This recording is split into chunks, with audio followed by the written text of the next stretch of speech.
Hello, ladies and gentlemen, and welcome back to Building a Nation with Team Canada. And today, we've got a different kind of episode, an episode we haven't really done before, a team we haven't really looked at before. We're going to take a look at the under-20 team. And there's a couple of reasons for that. First of all, we want to take a look at them, see who's the up-and-coming teams. They just got done with a competition. We'll take a look at that competition. But also, our senior team has to go on hiatus because of a quirk in the schedule. The World Cup qualifying, the next pairing of games doesn't take place until, as you can see here, Friday, March 19th, 2021. And it is currently November 28th, 2020. So as you can see here, we got 111 days until the next matchup. So that's a long way to wait. I mean, that's going to take us a pretty good amount of time to fast forward to that point in time, because we got a lot of MLS stuff to take care of. You know, we got the end of the season. We got Super Draft and all that stuff, preseason. I mean, that's 111 days. That's a long time. Now, the good news is that that's time for our young team to develop even more. That's 111 more days for our youngsters to grow up and get better and improve. And it's 111 more days for a team like Mexico to maybe get a little older, maybe to lose a step of pace here and there, maybe get an injury or something. Who knows? Something could happen. Something needs to happen because, they beat us badly again. So we need time to regroup and, improve to face Mexico again. But, that doesn't mean we need to ignore the national team because other things are going on, like the under-20s team. So let's take a look and see what happened with the under-20s team in the North American under-20 Championship. Now here they are in the first round. They dominated their group. Pretty good outcome. As you can see here, they won 5 matches, no draws, no losses, plus 15 goal differential. They really dominated, and it was a pretty good outcome all the way around. Now we can take a look at the under-20s team and see how things are doing.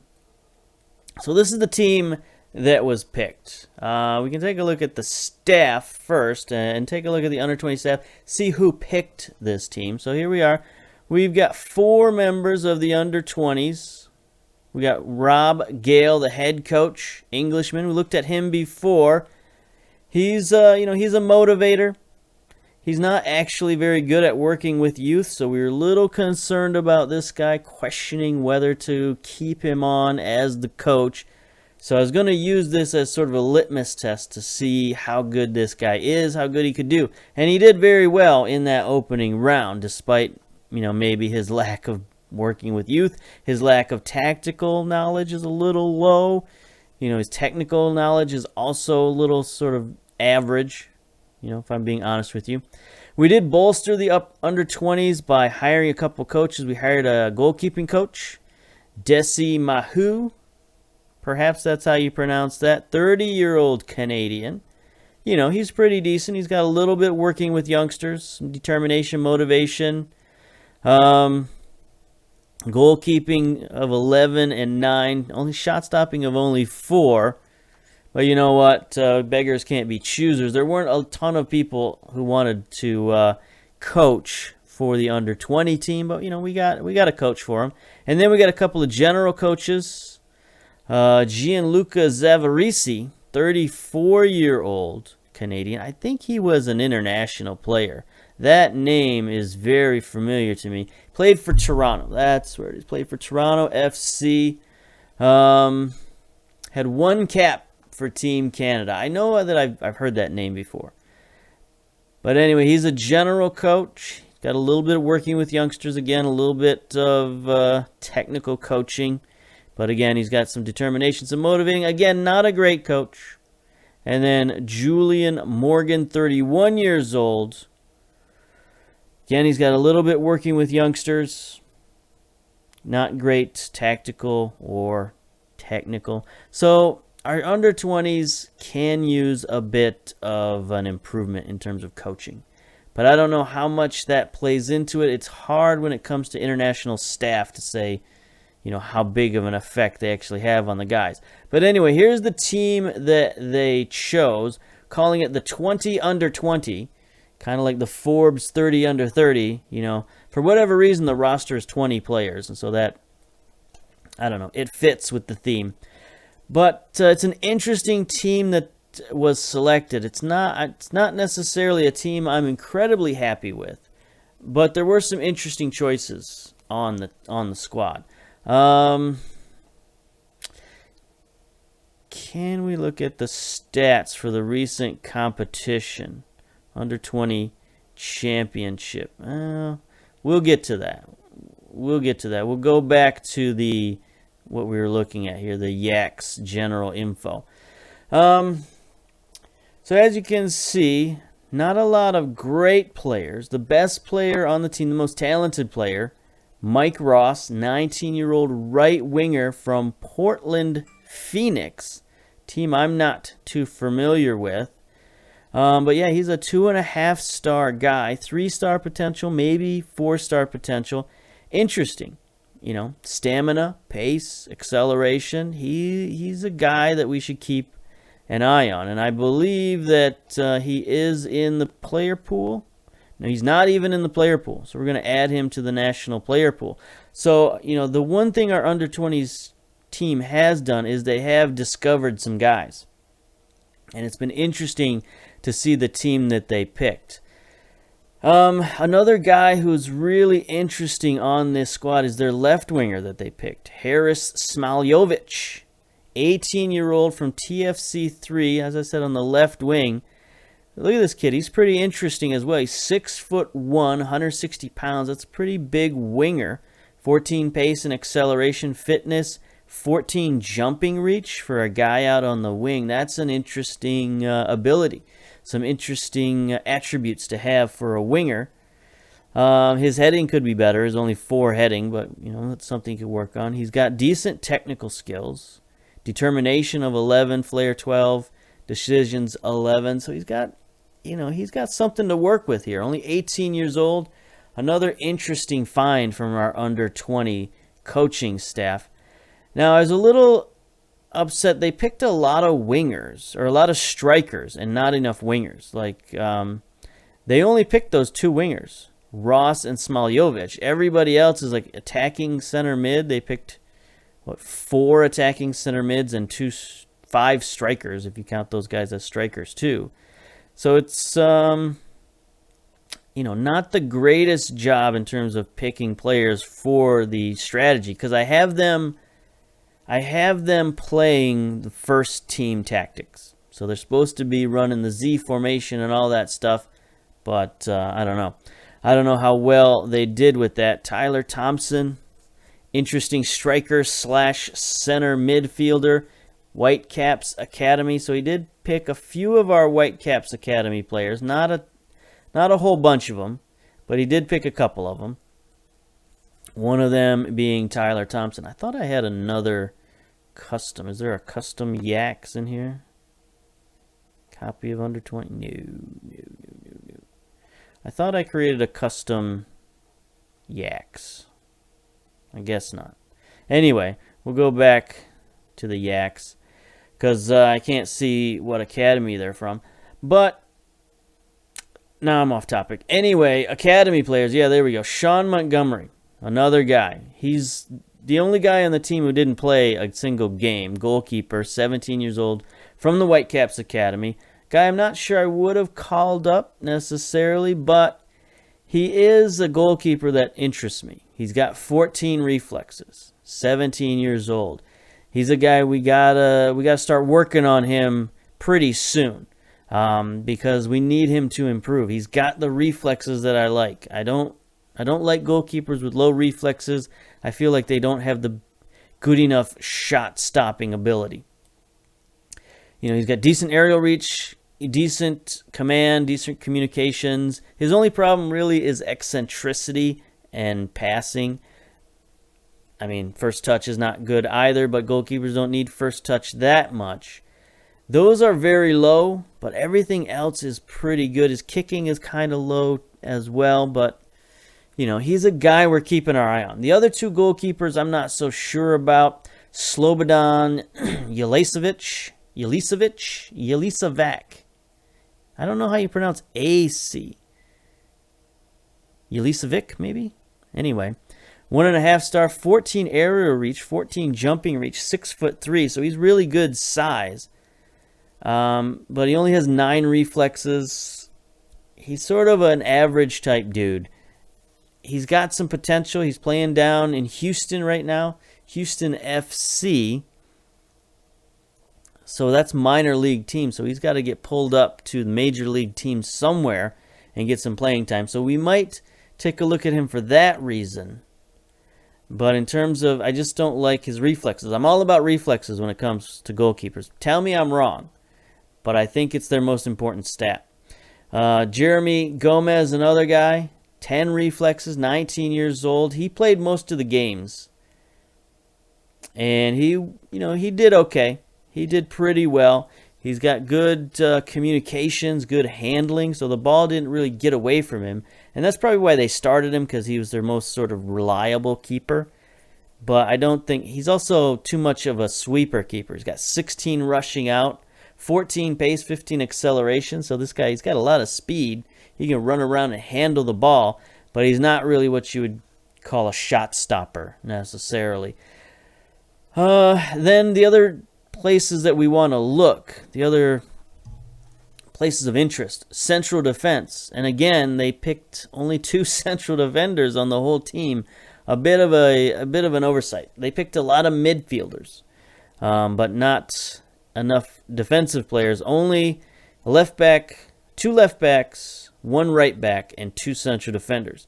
So Jose Luis Cruz from the Lakeland Tropics, central defender, 6 foot, 14 aerial reach, 13 strength, only 9 pace. He's a decent player. He might not have a ton of potential in him, but he's decent right now for a 19 years old. 13 tackling, 13 heading, only 10 marking. He's an okay guy. I don't think he's somebody that we're going to pin a ton of hopes on. And then Mark Thomas, a guy from the Whitecaps Academy, a guy I have been keeping an eye on. He does have pretty good physicals.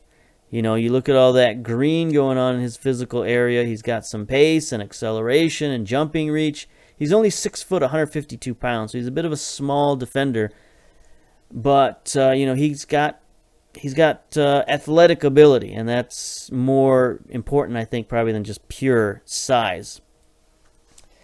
Mentally he's okay. He's got a lot of work to do, but he's, for a 16-year-old, he's pretty far along. Same with his technicals, 11, 11, 11 for marking, tackling, and heading. So it's, those are the areas of interest that we have, and the under-20s team did an okay job of picking them. They just didn't pick enough of them. That's our problem with it. And there was one other guy who was of interest. I think it was this John Serbelli. A lot of potential. TFC3 midfielder. A lot of determination. 15 passing, 14 technique. So this kid could improve into something special in the midfield. He's a little guy, 5'5", 125 pounds. But with that much skill and ability, he could still be used. And he's got 12 pace, which is decent. So he's another guy of interest. So I thought they did pretty well picking the guys. Now, in terms of the schedule, let's see if we can take a look at the under-20s matches. You can see a lot of green here. They won a lot of games, and they did that pretty impressively in that first round. Their biggest challenge was Costa Rica, and that was an international. So when they got into the under-20s, they sort of dominated. Guatemala gave them a bit of a run, 4-2. Mike Ross scoring, Sabatini, Smith, and Daniel Valentine scoring, another one of our academy kids. 16 years old, Good first touch, pretty decent physicals. 2 stars in ability, 4 star. I mean, our academy is so stacked. It's pretty ridiculous. These aren't even the guys that we've called up into our first team. These are kids who are still in the academy, which is crazy. Let's break things up here with a little bit of some goals. So they actually jumped out to the early lead. In the 2-minute mark, they got a goal past our keeper. So Canada's in the red. And Guatemala, looks like it's going to be a one-timer. I mean, how do you stop that? That's just a banger of a goal right there. So that puts them up, but we're not down for long. 11 minutes. Here's Gomez rushing forward. He sends one across to Ross, and he scores. So there's that big right winger. Keep our eye on that guy. Here's Ross again. Bringing it downfield, Sabatini, he's going to bang one in. A bit, a bit of a curveball got in there, but that puts us up 2-1. Perez on the set piece evens it up for Guatemala. So this was a tough game. Looks like Valentin has come in to the game. Here's Smith with an easy goal. Anunye with the assist. I was trying to figure out how to pronounce that. Now here's Smith down the left-hand side. Getting one forward. There's Valente, and he just breaks through the defense with his acceleration. It's a great goal. So our youngsters are looking pretty good. Our under-20s are looking pretty good at this point, dominating the first Group B. Then they get into Group A, and things get hairy. Look at this group of death. Group A. Mexico, USA, and Canada all in the same group. Look at all groups here. Group B, Jamaica, Honduras, and Haiti. So, it's just a brutal group to get thrown into. And, they lost twice. They lost to USA. They lost to Mexico. It was only 2 games that they had to play. Winner take all. So it's unfortunate they were not able to get to the championship round. They lost 1-0 to Mexico and then 4-1 to USA. Look at USA's team. They got Harris in goal, 19-year-old Thunder Bay Chill. He looks okay, pretty good. Take that for sure. Let's see, Bailey in central defense, 19-year-old from Black Rock. 14 marking. Again, pretty good. I mean, we'd take any of these guys. 19 years old, though, a little old. Mike Inlian. The other thing, our coach did pick a lot of really young guys. He didn't pick a lot of, 18, 19-year-olds. He picked a lot of, he picked some, but he also picked a lot of 16 and 17-year-olds. This guy's pretty good as well. Not so far along technically, but pretty good mentally. So they've got some pretty good players. I don't recognize any of these names. I think they might be all regens. Daniel Marte, 18 years old from the Tri-Cities. Also not a lot of academy guys here. Look at this guy, 16 pace. These could all be super draft players. So that could give the USA a bit of a boost in these under-20 competitions when you have all these super draft players sitting around. IMG Academy, they're going to have a bunch of Generation Adidas guys who are eligible. I mean, look at this guy. 14 reflexes. He must be their starting goalkeeper. Is he? I thought I was looking at striker for some reason. No, yeah, What am I doing here? Striker. There's Daniel Marte. Okay. I don't know. I picked on the wrong guy. It's getting a little late, but I wanted to record this video just because I had been planning on recording the national team again, but the roster, the schedule is so wild that we're going to have to put it off for another couple days. But anyway, USA looking pretty good. We got a red card from Cerbelli. That's why he got kicked out. Or I should say that's why he got suspended.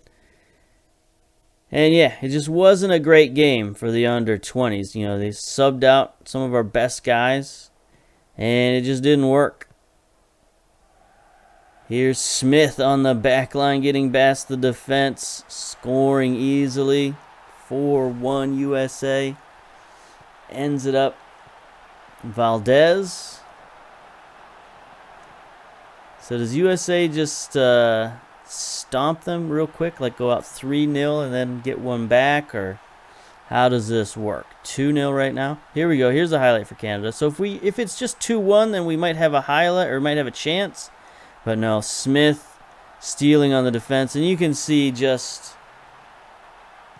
this USA under-20s team just looked a lot better. Same with the Mexico. I mean, they only beat us 1-0, but it looked worse than that. There's Valente getting forward, scoring. So he, you know, the youngster, the young striker, he played pretty well. But just, I think the team selection could have used a little bit more. Could have used a little bit something. So I don't know. We'll have to decide if the next big competition, what we do. I think I definitely want to look for a new under-20s coach. And if I don't find a really good guy, then I think I'll take over the under-20s myself and at least pick the team at the very least. So, you know, there we go. There's a quick look at the under-20s. Not a lot else going on. We got our commercial financial information for Vancouver. This is always fun to look at. Interesting, our broadcast revenue is down by, $500,000. That's no good. But we did get some improved corporate and some competition money to kind of make up for that. A little bit more match day commercial as well. Total commercial sales for the season were $1.98 million. Non-domestics accounting for $198,000. So we got to market ourselves a little better non-domestically. We sold a lot of jerseys, 11,000 jerseys. Interesting, Venuto, number 1. He finished in second place for the Landon Donovan Award this year. So that's pretty good. He got a lot of respect this year, and he played very well. T-Bert second in jersey sales. And interesting, Gideon Zalalem, his number 7 was the third highest selling jersey. So you can see what an impact he had on the team this year. He was right up there in terms of player of the year voting. And then Hamilton number 4 and Hundle number 5. Hundle didn't play a ton of games for us this year, but people still saw his quality. They were still impressed from his time in the Olympics and whatnot.